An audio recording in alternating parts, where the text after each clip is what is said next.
മാനസേഴ്സിന് വന്ദനം. ഈ വേദിയിലിരിക്കുന്ന വിശിഷ്ട വ്യക്തികളെ എൻ്റെ പ്രിയ കൂട്ടുകാരെ, ഭൂമിയിൽ രക്തവും മാംസവുമുള്ള ഇങ്ങനെയൊരാൾ ജീവിച്ചിരുന്നുവെന്ന് വരും തലമുറ വിശ്വസിച്ചേക്കില്ല. മഹാത്മാഗാന്ധിജിയെക്കുറിച്ച് ലോക പ്രശസ്തനായ ആൽബർട്ട് ഐൻസ്റ്റീൻ പറഞ്ഞ വാക്കുകളാണിത്. ജീവിതത്തിലുണ്ടായ പ്രതിബന്ധങ്ങളെ സത്യത്തിൻ്റെയും അഹിംസയുടെയും ദിവ്യദീപ്തിയിൽ വിശേഷിപ്പിക്കുകയും ആ പ്രകാശത്തിലൂടെ അവയെ വിലയിരുത്തുകയും ചെയ്തു എന്നതാണ് ഗാന്ധിയൻ ചിന്താഗതികളുടെ വൈശിഷ്ട്യം. ജീവിതമാണ് എൻ്റെ സന്ദേശമെന്ന് പറഞ്ഞ ആ മഹാത്മാവ് സ്വന്തം ജീവിതത്തിലൂടെ തൻ്റെ ആദർശങ്ങൾ പ്രാവർത്തികമാക്കി.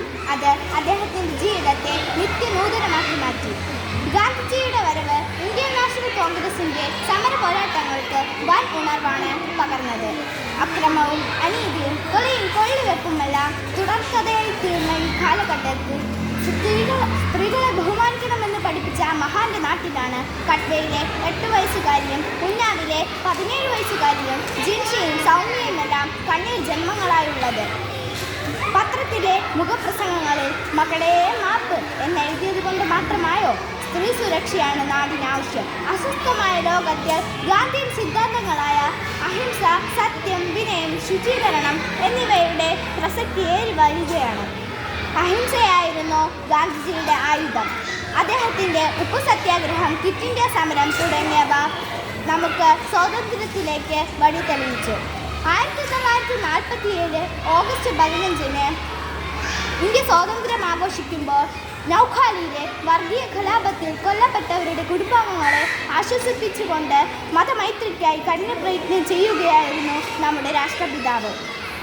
യുദ്ധവും കലാപവും ജാതിമത ചിന്തകളുമെല്ലാം തീവ്രമായിക്കൊണ്ടിരിക്കുന്ന ഈ കാലഘട്ടത്തിൽ എല്ലാ മതങ്ങളെയും ഒരുപോലെ ബഹുമാനിക്കുന്ന, സത്യത്തിലൂടെയും സത്യാഗ്രഹത്തിലൂടെയും അഹിംസയിലൂടെയും സഞ്ചരിച്ച് സൂര്യൻ അസ്തമിക്കാത്ത ബ്രിട്ടീഷ് സാമ്രാജ്യത്തിന് കെട്ടിച്ച മഹാത്മാഗാന്ധിജിയുടെ ആദർശങ്ങളാണ് സ്വീകരിക്കേണ്ടത്. വിനയമുള്ള സമൂഹമാണ് രാജ്യത്തിന് സമ്പത്ത് എന്ന് മനസ്സിലാക്കി ഗാന്ധിജി പറഞ്ഞു. നാം ചവിട്ടുന്ന മണൽത്തരികളെക്കാൾ നാം വിനീതരായിരിക്കണം. പരിസര ശുചിത്വം, വ്യക്തി ശുചിത്വം നമുക്കുണ്ടായിരിക്കേണ്ട ഏറ്റവും വലിയ ഗുണങ്ങളാണെന്ന ജീവിത പാഠം അദ്ദേഹം നമുക്ക് പകർന്നു തന്നു.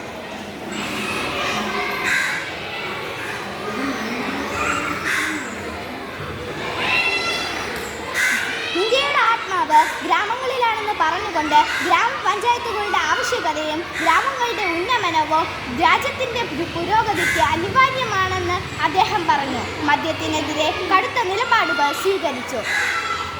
യുദ്ധങ്ങളില്ലാത്ത സമാധാന അന്തരീക്ഷമുള്ള പരസ്പരം ഐക്യത്തോടെയുള്ള ഒരു ലോകമാണ് അദ്ദേഹം സ്വപ്നം കണ്ടത്.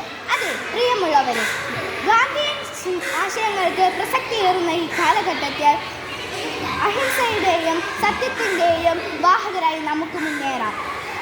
ഒരു നവലോകം കെട്ടിപ്പടുക്കുവാൻ അദ്ദേഹത്തിൻ്റെ ജന്മദിനത്തിൽ നമുക്ക് പ്രതിജ്ഞ എടുക്കാം. ജയ് ഹിന്ദ്.